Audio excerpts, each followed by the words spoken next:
yaliwa masiyari avudi richiliwa chipinga changa macheloni che mudzimu arirangera ngaipilawo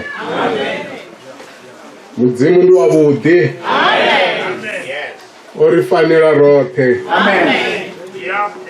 vamupfumi ndi wavo vamushayi ndi wavo futhi urabelea zwavudi usina zwa lino shango ngauri uyava uchikovona une waya hone rowana tshumelo imangadzaho nga tshifhinga changa macheloni ye zviyaiteya muthu akhutheya nga mistake zwavudi vudi muṅwe na muṅwe o wana tshiyavo vha khou tshi ṱoḓa nga tshifhinga changa macheloni ipfi la mudzimu ndi upfumo waliwana upfuma lifira munnani ava na tshelede yothe waliwana mbilu iyapola muya uyadzika uyatshila sani ava nazwo usina tshithu ngauri ilo randelwa rine Jehova ndi wavudi kari vale ipfi lashu leraliwana nga tshifhinga changa macheloni rovala kha bugu ya dziPhisalema 119 kari vale vese yashu yeraivala I think it's verse Psalm 119 verse 9. Namutu kangatonda ngani nayo dzawe. Yes. Ngawatebedza zvefungo laula amba. Yes. Nandi utoda ngamilu yanga yote. Amen. Usongo ndichanda lataye waraya. Yes. Ndiluni yanga ndidzula ndabulunga zvewamba. Yes. Ndichera uri ndisuta nuchere. Yes. Urendwa ndiwe Yehova. Yes. Funze fungo lawo. Kari vale na 18 verse 18. Mbonyerele mato ndivone madzanga rekhaminayo yawu. Amen. Vaswa mudzimu ni funi iri namutuka angatonda hani nayo dzawo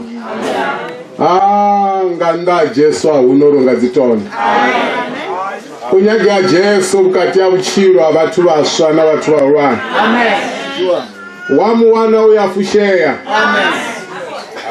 wamuwana una zote muswa udochimbira kale lishango line latoda baswa bachita zvine la zvifuna iwe wachira uchita zvine mudzimu azvifuna wamutakadza uchibva wamutakadza uchijera muswani avana mudzimu wopfuma hatina ndavo uri vashangoni vanga vave na tshelede ngapana ngauri kha tshifhinga tsha namusi vothe vathu vana tshelede azwichanga kale zwilawo tshipfi vakala handi vone vane va vana tshelede ngauri vashuma tshikhala tshilapfu namusi ipfi la mudzimu liri namutuka angatonda hane nayo dzawo vaswa vapano chidzini nina mashudu ngano masiyana nina mashudu ngauvana heno ni mvuselelo jiya muswa utuwe songosedza mungane usongosedza murawo iva na golu ngano masiyana arali uchiyako vamusidzana wa mashudu hane pano kale lishango la dzitava jiya mudzimu ngano masiyana usongatenda chituwo songomuwani hayi todo ubonyolola mato ungayirabela na iwe inonithabela ayamurabeli wanga musidzana wa milenje miraru kana mthanga wa milenje miraru ovachinda rine ovachifanana rine obebi wanga mufumakazi mararabela thabelo ine na namusi it's a landmark. Amen. Amen. Amen. Amen. This prayer is a landmark. Amen. Yorabeli wangabana wakaya. Baba Abraham na Isaka na Jacob. Wori bachimutoda wele maifia ono ni munna. Nana musirika biero. Bane batodo bwana na mzimu. Umbera ufuli wa mato. Tamusi machero nyango feses. Marangano masiari au mato abona mi. Ako bona exitaba. Ai mara mzimanga utusa. Ungabona Jehova makoleni. Ungabata bicheza bamwe. Wari Tshidzivhe ngachipinga chikeme. Mukati azitaba. Ndotangana na Jehova. Yeah, you will walk from strength to strength. Amen. Bawana ono ni mzimu bawana mandamashi. Amen. Bapa mandani bachanga mandani. Bakupanga papa sagoni. Ndizvine wanga zviitanga no masiari. Tamusi masiari yo ukuta. Ukadhiriva liva ukosedza vantu. Ungaenda bera. Chipinga chinji mudzimu aravitapero ndafu.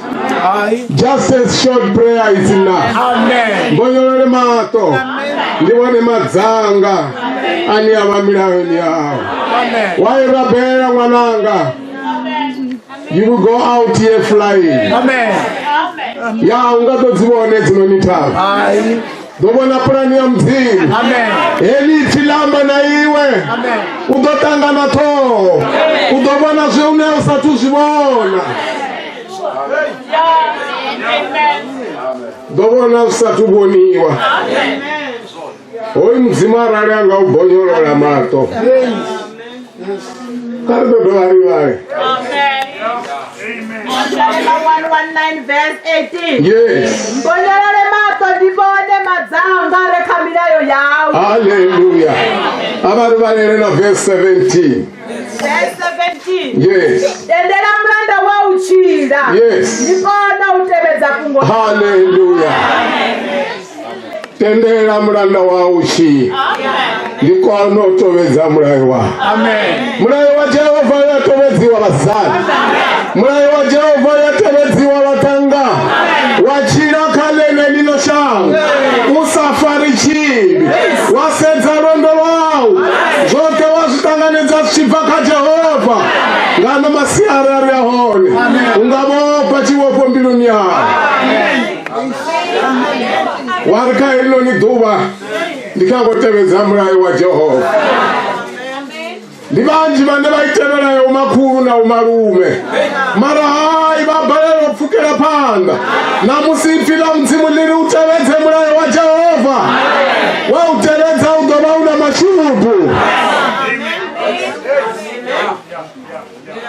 Wanitevedza ifila mzimu. Uchimbira sachilembere. Ndochimbira kainoni chava uchivona zvisaboniwe ngavanji. Ndochimbira uchivona zvena umapuku kwavo vasongozvivona. Ndochimbira mitodzi ichiyerera. Uchikovona zvalino shangu. Uchivona varumwa ntadzi chava yedzinoni.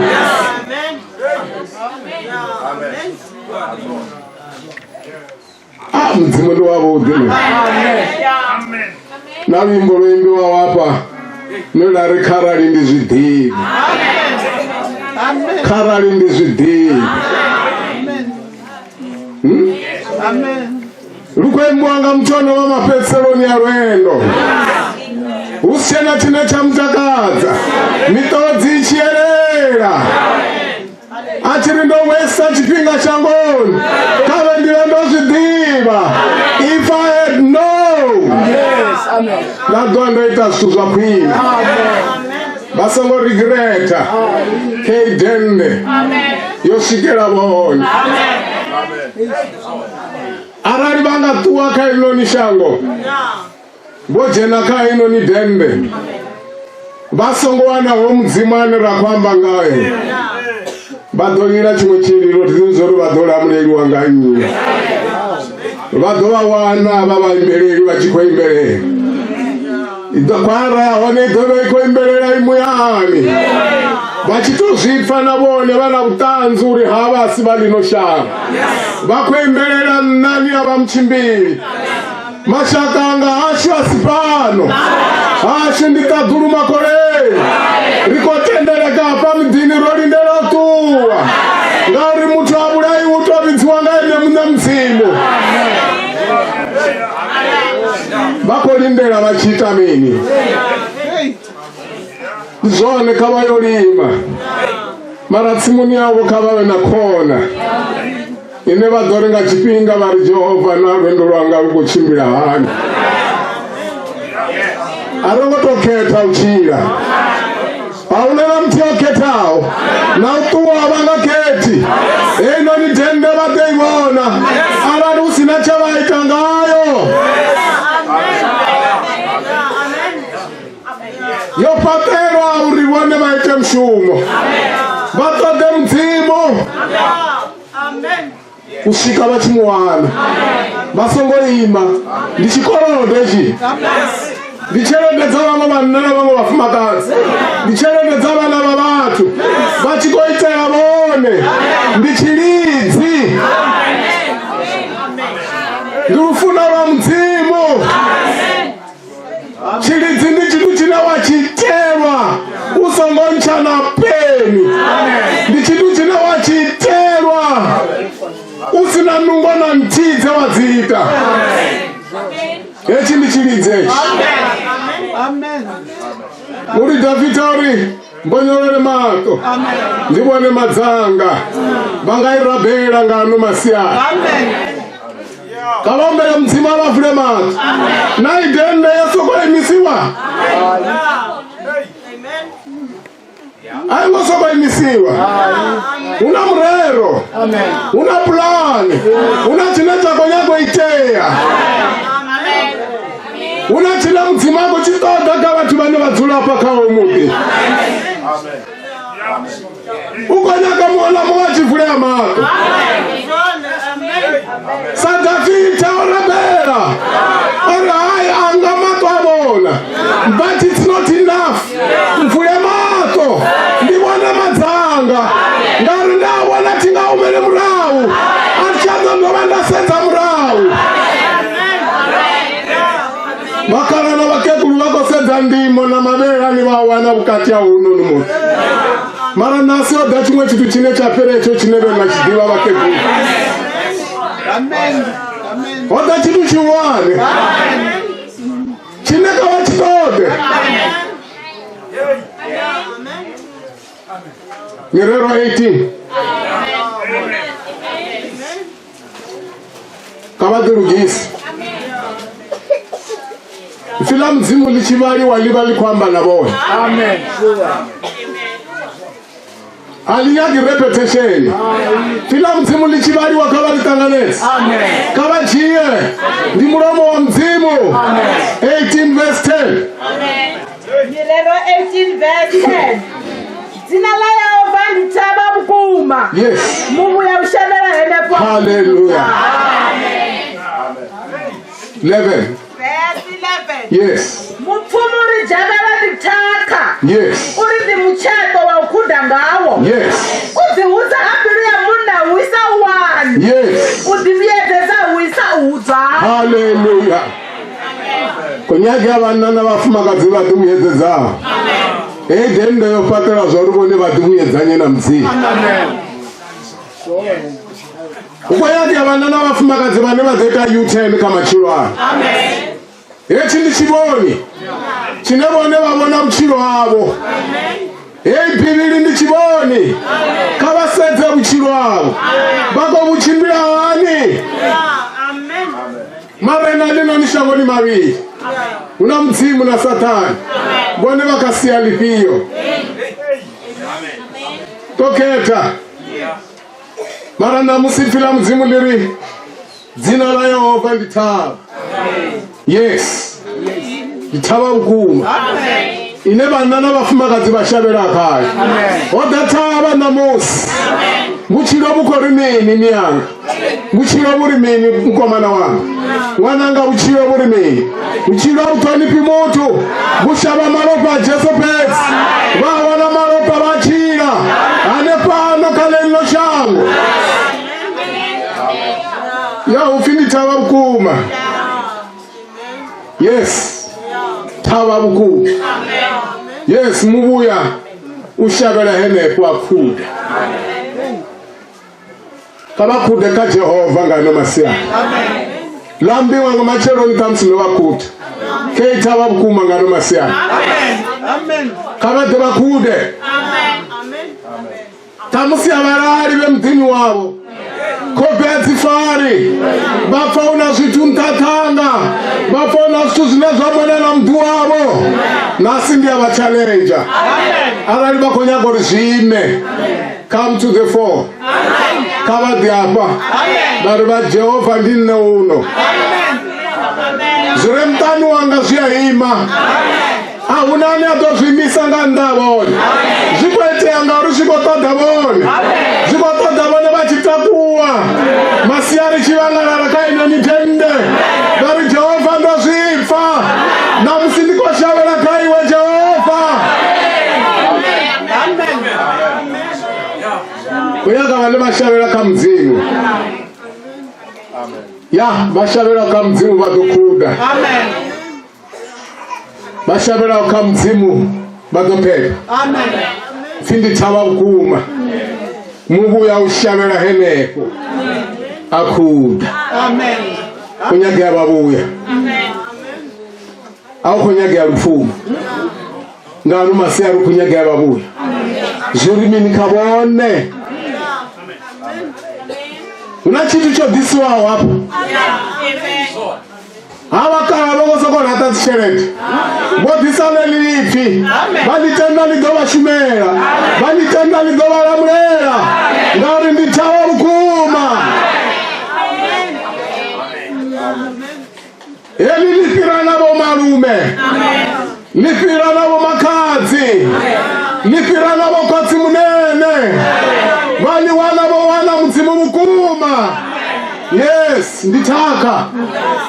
Ene banana bafumakazi batsa bachigonya. Bachikotoga. Banna bakubanga yazicherete. Bafa bayazihereni. Marana musiriko yago wana hono ni muzimu. Richituwa rite bye bye. Kama shakashu. Ribata licheza na rungano. Wa mzimu afu torara.